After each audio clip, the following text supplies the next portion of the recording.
Gardner had a crew cut, dressed like a minister or an FBI man, and went to church on Sundays. But he was unconventional in other ways. He started breaking the rules on the first day of class. He was a chain smoker and he smoked continuously in the classroom, using a metal wastebasket for an ashtray. In those days, nobody smoked in a classroom. When another faculty member who used the same room reported on him, Gardner merely remarked to us on the man's pettiness and narrow-mindedness, opened windows, and went on smoking. For short story writers in his class, the requirement was one story, 10 to 15 pages in length. For people who wanted to write a novel, I think there must have been one or two of these souls, a chapter of around 20 pages along with an outline of the rest. The kicker was that this one short story, or the chapter or the novel, might have to be revised 10 times in the course of the semester for Gardner to be satisfied with it.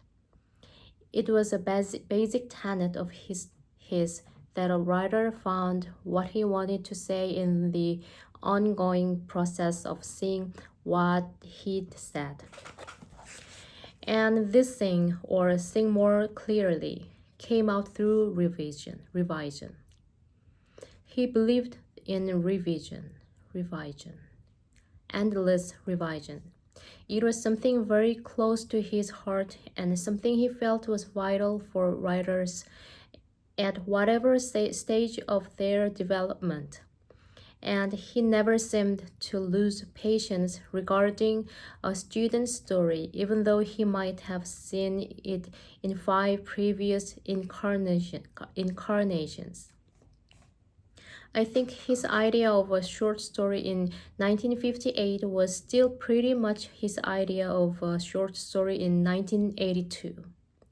It was something that had a recognizable beginning, middle, and an end to it.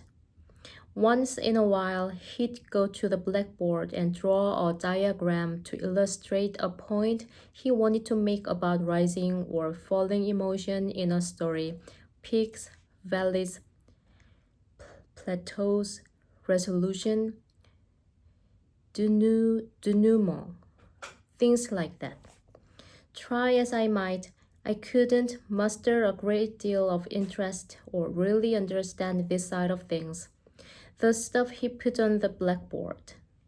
But what I did understand was the way he would comment on a student story that was undergoing class discussion.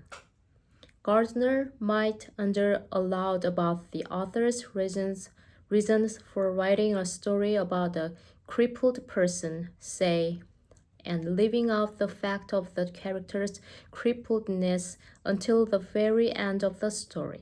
So, you think it's a good idea not to let the reader know this man is crippled until the last sentence. His tone of voice conveyed his disapproval. And it didn't take more than an instant for everyone in class, including the author of the story, to see that it wasn't a good strategy to use. Any strategy that kept important and necessary information away from the reader in the hope of overcoming him by surprise at the end of the story was cheating.